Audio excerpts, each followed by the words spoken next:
প্রিয় শিক্ষার্থীবৃন্দ, ত্রিভুজের ত্রিকোণমিতিক ধর্ম এই অধ্যায়ের দেখো এই প্রমাণটা প্রায়ই আসে। এখানে বলা হয়েছে যে কোনো ত্রিভুজ ABC হইতে প্রমাণ করো যে A by sine A equal to B by sine B equal to C by sine C। ঠিক আছে, তাই এই প্রমাণটা আমাদের কি করতে হবে, তাই না? তো এখানে দেখো যে কোনো ত্রিভুজ যেহেতু বলা হয়েছে সেহেতু সূক্ষ্মকোণী ত্রিভুজ, স্থূলকোণী ত্রিভুজ আর একটি কি সমকোণী ত্রিভুজ, তিনটা ত্রিভুজের ক্ষেত্রে প্রমাণ করতে হবে। সূক্ষ্মকোণী মানে কি তিনটা কোণই 90 ডিগ্রি চাইতে ছোট হবে, আর স্থূলকোণী দেখো একটা কোণ 90 ডিগ্রি চাইতে বড়, এখানে সি কোণটা কি 90 ডিগ্রি চাইতে বড়। আর সমকোণ একটা কোণ হচ্ছে 90 ডিগ্রি, সি কোণটা এখানে 90 ডিগ্রি। ঠিক আছে, তাহলে প্রথমে সূক্ষ্মকোণী ত্রিভুজের ক্ষেত্রে দেখো যে আমরা কী করব, এই যে এ বিন্দু থেকে বিপরীত রেখার ওপরে একটি এডি লম্ব টানব। ঠিক আছে, এটা সূক্ষ্মকোণী ত্রিভুজের ক্ষেত্রে। তাহলে এখানে দুইটা ত্রিভুজ হলো ABD আর ADC। দেখো এই দুইটা ত্রিভুজই কিন্তু সমকোণী, যেহেতু ডি হচ্ছে লম্ব, তাই না? তাহলে এই ডি এর দুই পাশেই কি সমকোণ 90 ডিগ্রি উৎপন্ন হয়েছে। তাহলে আমরা লিখি যে ABC সূক্ষ্মকোণী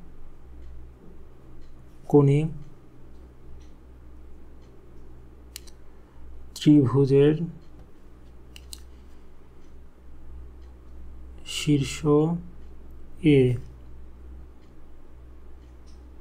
বিন্দু থেকে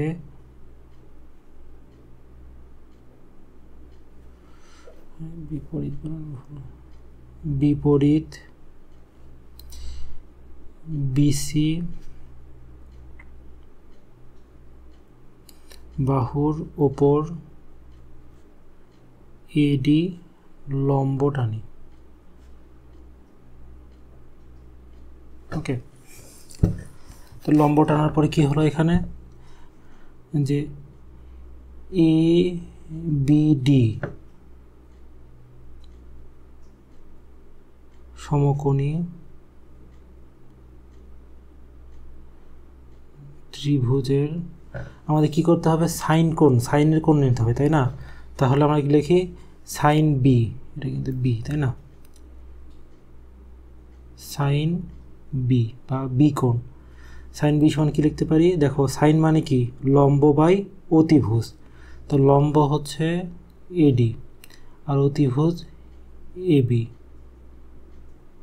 তাই না? যে ABD সমকোণী ত্রিভুজের সাইন বি, এই যে সূক্ষ্মকোণটা নিলাম, তাহলে সাইন সমান লম্ব বাই অতিভুজ, তো লম্ব হচ্ছে এডি আর অতিভুজ এবি। ওকে, এখান থেকে আমাদের এবিটা আমাদের কি হতে হবে, আমাদের হচ্ছে জানা, কিন্তু এডিটা হচ্ছে অজানা, তাই না? তো এডি সমান দেখি, এখান থেকে লেখা যায় এডি সমান এবি সাইন বি। ওকে, এটা এক নম্বর দিই। আবার দেখো ADC ত্রিভুজ সমকোণী ত্রিভুজ, তাই না? তাহলে ADC সমকোণী ত্রিভুজে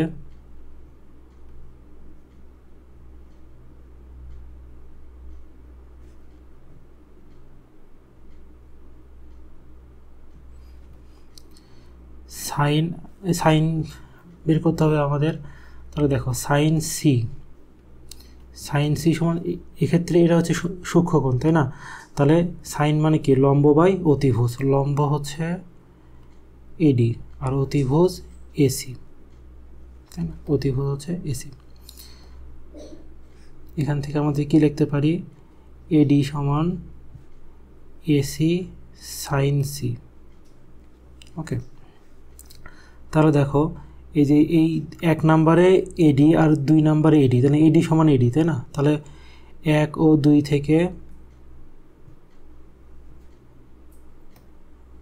থেকে পাই। এখানে উপরে এডি সমান কত লেখা আছে, এবি সাইন বি, আর নিচে এডি সমান কত লেখা আছে, এসি সাইন সি। ওকে, এসি সাইন সি। আচ্ছা, আমরা এখানে কি জানি, এবি কি, এবি এই রেখা, তাই না? এই রেখাটা কি সি কোণের বিপরীত বাহু, তাই না? তাহলে সি কোণের বিপরীত বাহুকে আমরা কি লিখতে পারি, ছোট হাতের সি। তাহলে এই বিকে আমরা লিখতে পারি ছোটো হাতের সি ইন্টু সাইন বড় হাতের বি। আর এসি হচ্ছে এই রেখা, তাই না? এই রেখাকে আমরা কি লিখতে পারি? এটা যে বি কোণের বিপরীত বাহু, তাহলে ছোটো হাতের বি সাইন সি।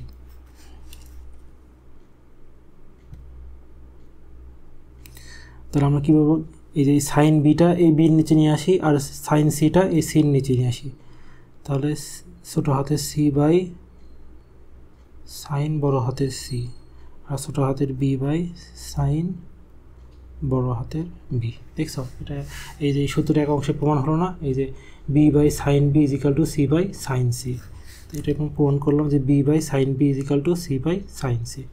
এটার সঙ্গে কি এটা আমরা প্রমাণ করলাম হচ্ছে সূক্ষ্মকোণী ত্রিভুজের জন্য। এখন দেখো স্থূলকোণী ত্রিভুজের জন্য। আচ্ছা, এক্ষেত্রে আমাদের যে এ বিন্দু থেকে লম্ব টানতে হবে, এই লম্বটা আমরা কী করবো? এই যে বিসি বাহুকে আগে বর্ধিত করব, বর্ধিত করে এই যে এ বিন্দু থেকে বিসি বাহুর ওপরে আমরা এডি লম্ব টানলাম। ঠিক আছে, তাহলে দেখো এই লম্ব টানার পরে এই যে এই লম্বর এই জিনিসটাকে দুইটা ত্রিভুজ তৈরি হলো, একটা হচ্ছে এ বি ডি আর একটা হলো এ সি ডি, তাই না? তো দুইটা ত্রিভুজ তৈরি হলো। তাহলে প্রথমে আমরা এ বি ডি নিয়ে কাজ করি। আচ্ছা, লিখি যে এ বি সি এটা হচ্ছে কি? স্থূলকোণী ত্রিভুজ।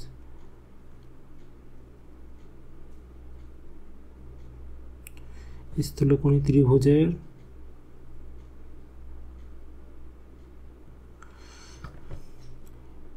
এ বিন্দু হতে বিসি এর বর্ধিত অংশে এডি লম্ব টানি। ওকে, তাহলে আমরা প্রথমে কী নিব? এ বি ডি সমকোণী ত্রিভুজ। অতএব এ বি ডি আগের মতোই আর কি, এ বি ডি সমকোণী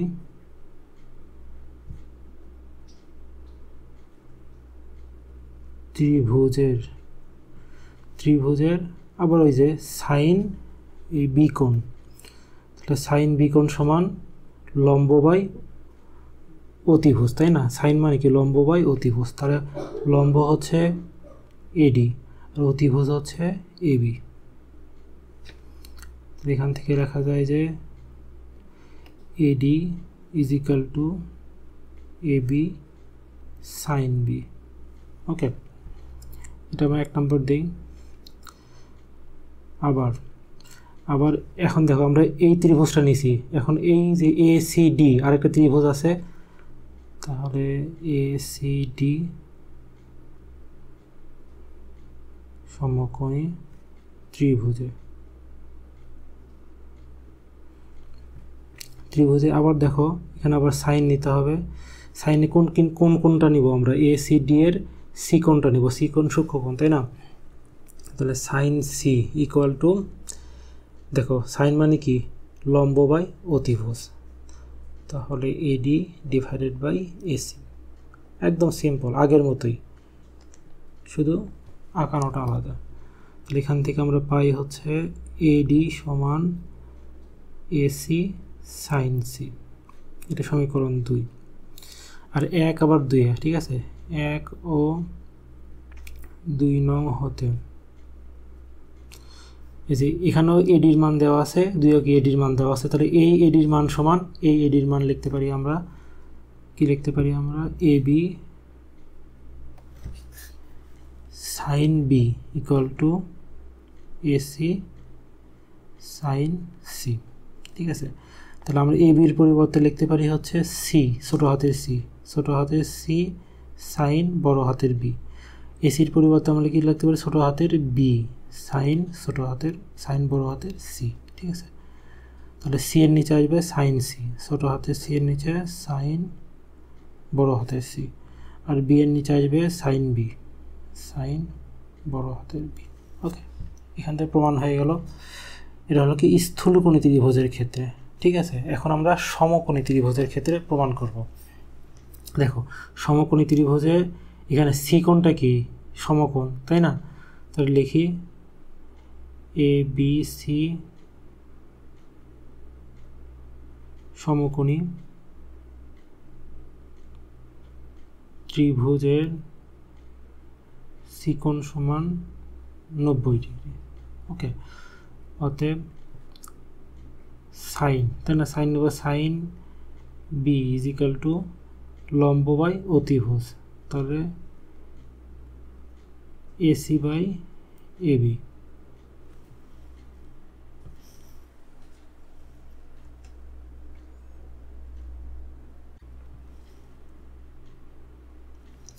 এখন দেখো এসির মান কত। আচ্ছা, আমরা লিখে ফেলি এখানে সাইন বি,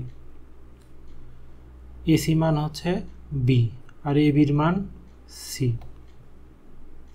তোমরা দেখতে সাইন বিটা বি এর নিচে নিয়ে যায়, সিটা কি উপরে নিয়ে আসি, তাই না? তো এখানে এ পাশে হবে হচ্ছে এই যে সাইন বিটা যদি বির নিচে নিয়ে আসি তাহলে B by sine B is equal to সিটা যদি এখানে নিয়ে আসি ইজ ইকাল টু সি, তাই না?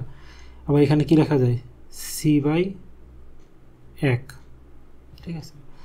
তাহলে লেখা যায় হচ্ছে সি বাই 1 বলতে কি 1 হচ্ছে 90 ডিগ্রি, তাই না? সাইন 90 ডিগ্রির মান হচ্ছে 1, তাহলে সাইন 90 ডিগ্রি। এখন দেখো এই 90 ডিগ্রি কিসের কোণ, সি কোণ, তাই না? তাহলে আমরা লিখতে পারি সি বাই সাইন সি, ঠিক আছে? তাহলে দেখো B by sine B equal to লেখা যায় সি বাই সাইন সি। তাহলে প্রতিটা ত্রিভুজের ক্ষেত্রে আমরা প্রমাণ করলাম কি B by sine B equal to C by sine B.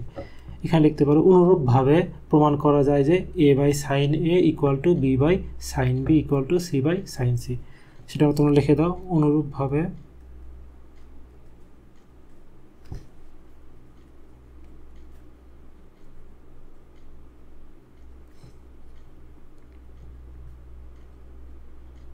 প্রমাণ করা যায় যে